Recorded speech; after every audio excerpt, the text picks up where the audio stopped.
with that being said, COVID-19, I don't even want to, I want your thoughts before I kind of break everything down. You and I are both curious of what's going to happen for the remainder of the season. Should there be infractions? Should we go on a hiatus? What should happen to the NFL? What are your thoughts right now as that news just broke of the Jets being sent home from their facilities? Facility sounds like being shut down. I'm going to check with some sources and see what's up. But what can you make of that, man? Well, I mean, you look at it, and looking at this whole COVID-19 situation in the NFL, when you have teams who test positive, it's fine if you have your teams like the Titans, you have teams like the Patriots who have a couple positive COVID tests. Yeah, it's easy to maneuver the schedule around and switch things around so everyone's safe and that the teams that tested positive can properly take the right precautions since they're positive. But after hearing this news this morning about the Jets, I don't know. If you're the NFL, I don't know how many more positive teams you can control on your schedule before you have to shut down. Okay, let me break this down.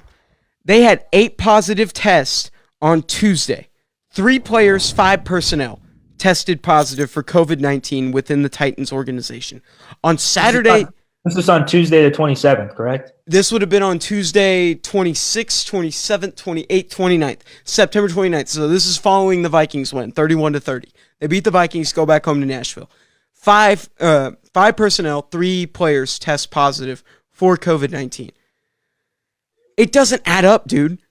I go back to that Saturday. How is nobody testing positive for COVID-19 on that Saturday? And then 4 days later, they're testing positive. 8 people in the Titans organization are testing positive for COVID-19 when just 4 days ago, none of them, absolutely nobody, front office players, nobody that made the trip tested positive for COVID. That does not make sense. Somebody had to be reported a false positive test going into Sunday so they could play the game. That's my theory. What's your take? I mean, I would agree with that. Aren't there only a certain amount of COVID tests you can have before the game gets canceled and moved? Well, I believe that's right. I believe it's just one is all it's going to take. All it's going to take. I mean, look at what one's done for, well, you talk about Cam Newton, but with the Jets facility, I mean, facilities have been shut down. Yeah. Maybe just something's not adding up, dude. We're missing a piece of information. If they were to have had a positive test, do you think that player would have been sent home and or staff? Do you think they would have been sent home? Cam Newton? For sure. So that's not adding up. First and foremost, should the season go in hiatus so they can conduct this investigation, but also to prevent coronavirus from continuing to spread like many other sports have done, MLS, NHL, MLB, NBA, all went on long hiatuses. We remember this. It's pretty much 2020 in a nutshell. But should the NFL follow suit and go about it that way and continue this investigation? And if they do find evidence behind the Titans, what should the infraction be?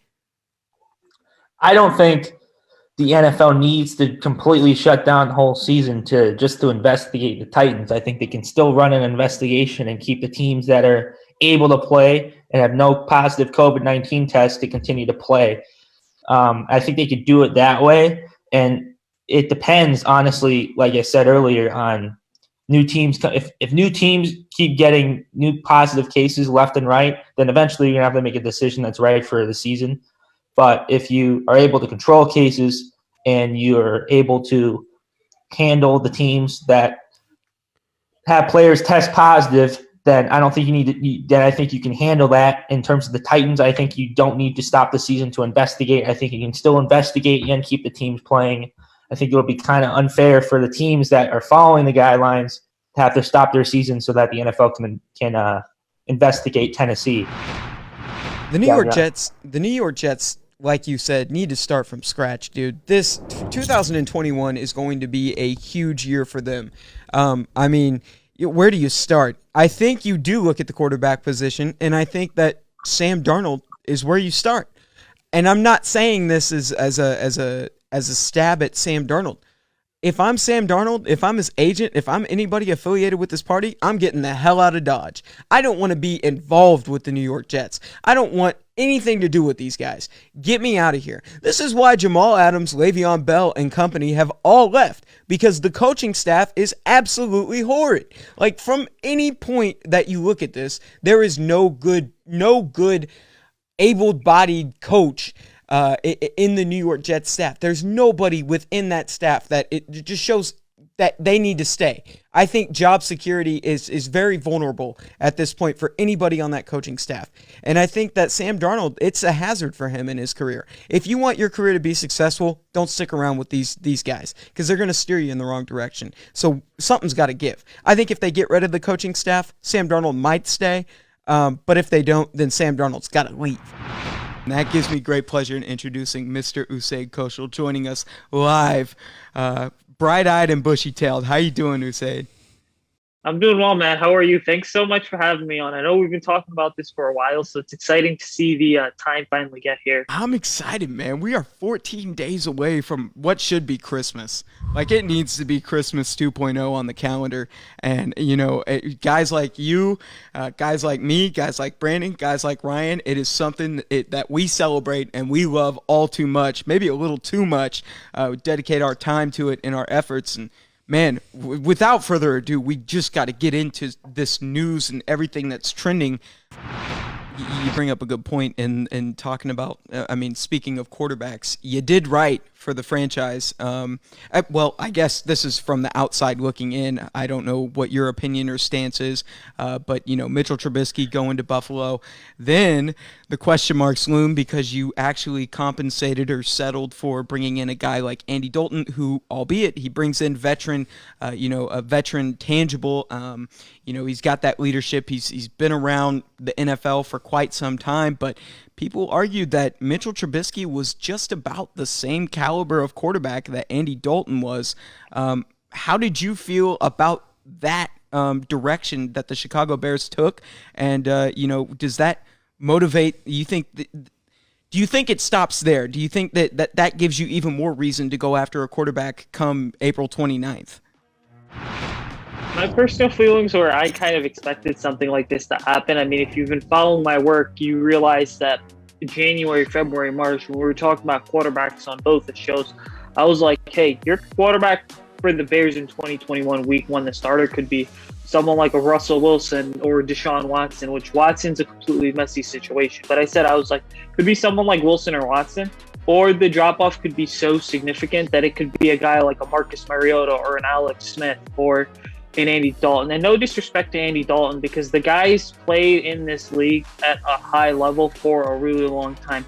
Yeah, he hasn't won any playoff games. Yeah, he's never been the guy to kind of elevate his team. But when you look at his time in Cincinnati, I think it was the 2015 season where they started off like 6-0 or something. I mean, the guy's played some pretty solid football for the most part.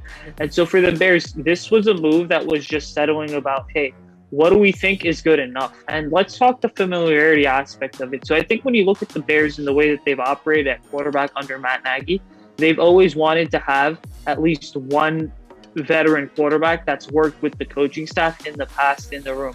You look at 2018, Nagy gets here. What did they do that offseason? They signed Chase Daniels and Tyler Brake. Nagy worked with both of them in Kansas City. You keep the same room in 2019. 2020, what do? You go out and you trade for Nick Foles as competition for Trubisky. Why?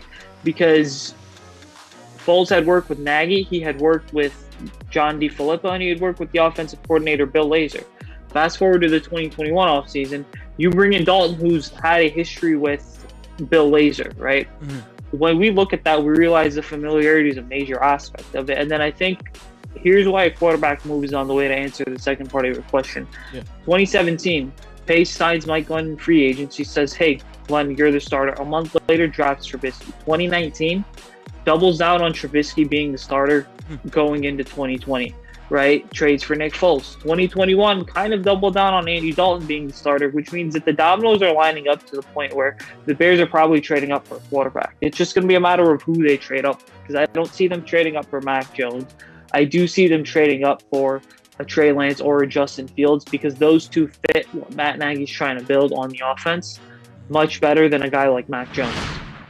Hour number 2. We don't normally do this. This is kind of a new thing for us, but we were excited. We have an opportunity to interview one of the best in the business. His stock has definitely risen. He's become a more prominent name, really a very credible source, a very reliable source in the NFL world. You can find him and follow him on Twitter at MySportsUpdate. He joins us live from the East Coast, right? I'm actually on the West Coast for the draft. Okay, yeah, you are in attendance. Right around where you guys are. I'm not in Las Vegas, but I'm on the West Coast as well for this. Okay, sounds good. Well, you woke up at the same time as us. You can find him and follow him again at MySportsUpdate. Ari Meirov. Ari, how you been, man? Well, I'm doing well. Thanks for having me on, guys. What a crazy first round of the draft. I mean, it's been I think everyone came into the night expecting the unexpected, and then boy, did we get that. It was quite the night. One of the best drafts that I can remember, at least in my head. Dude, I'm going to tell you right now. First and foremost, I want just one word, maybe 2 words of reaction to obviously the biggest storyline, something that was completely out of left field. The A.J. Brown trade, the Tennessee Titans wideout, going to the Philadelphia Eagles for the 18th overall pick and a third round pick from Philly. 2 words, or as short as you can, sum it up. What was your reaction?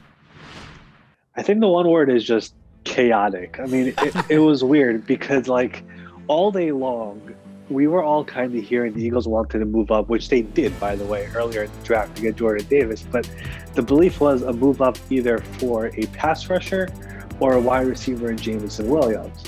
Lo and behold, Howie Roseman all day long was talking to John Robinson in Tennessee about a trade for A.J. Brown. And quietly throughout it all, they were working on a contract extension as well. And it basically got done right before the draft. And it was basically done, but it was also kind of dependent on the board falling the way Tennessee wanted, which it did. They got Treylon Burks. But, they ended up making the trade, and it was quite chaotic. And that's really what it was. We all came into the draft thinking Deebo Samuel is the big name wide receiver could be on the move. Lo and behold, it's a guy who is his close friend. They share an agent, but he's the one who gets moved. He's the one who gets paid and gets to be on a new team, not Deebo Samuel.